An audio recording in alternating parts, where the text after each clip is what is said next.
김유영 기자입니다. 이번 시간은 중고마켓 시장 거래 방법에 대해서 한번 살펴보도록 하겠습니다. 최근 코로나19로 집에 있는 시간이 늘면서 중고나라, 당근마켓, 번개장터 등의 중고마켓 시장 이용률이 크게 급증했는데요. 2003년 네이버 카페로 시작한 중고나라는 현재 2,300만 회원이 이용하는 국내 최대 중고거래 플랫폼 시장으로 자리 잡았습니다. 최근에는 당근마켓, 번개장터 등이 중고마켓 시장에 뛰어들면서 판을 키우고 있는데요. 중고거래는 크게 두 가지 거래 방법이 있는데 택배거래와 직거래 방법입니다.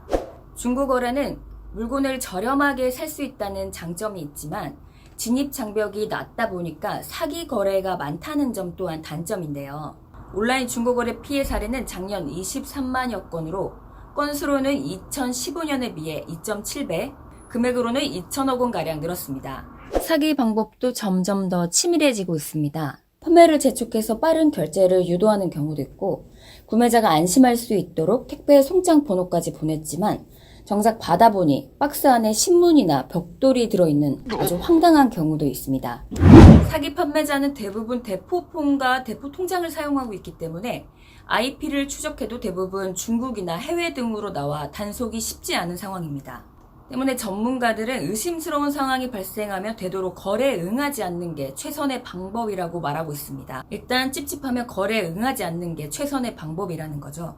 그래서 이번 시간은 구매 전 꼼꼼하게 살펴봐야 될 팁에 대해서 살펴보도록 하겠습니다.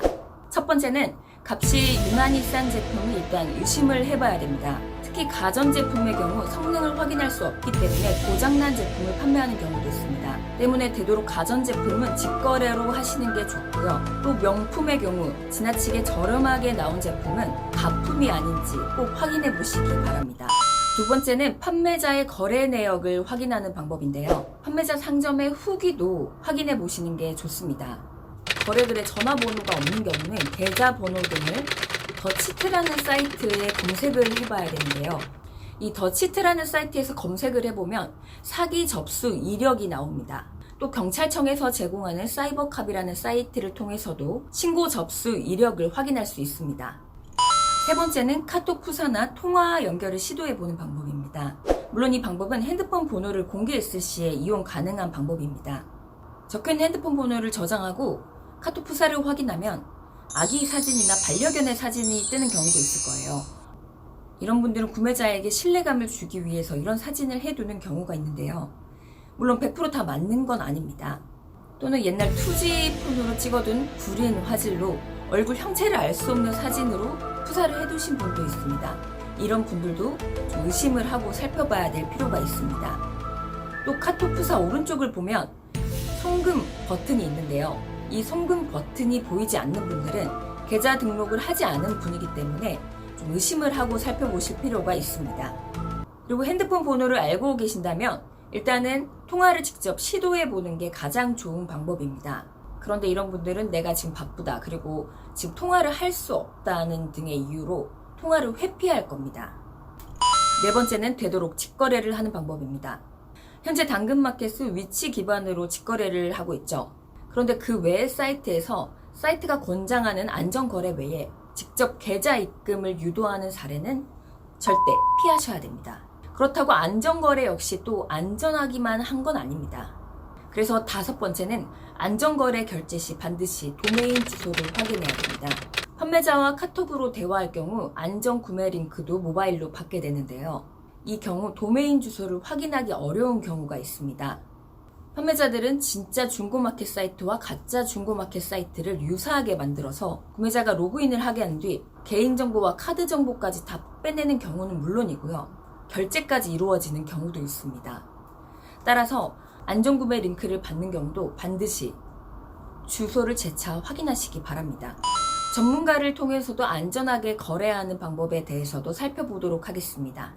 중고거래 시작하기 전 사기를 당하지 않을까 걱정들을 많이 하시는데요. 딱 세 가지만 알고 계셔도 대부분의 위험 거래는 피할 수 있습니다.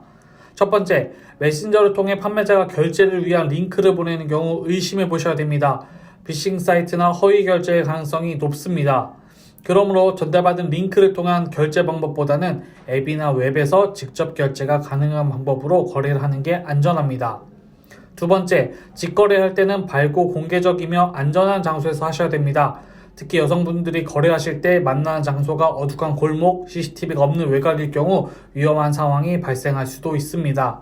그리고 때로는 그 자리에서 물건만 낚아채서 도망가는 경우도 있는데요.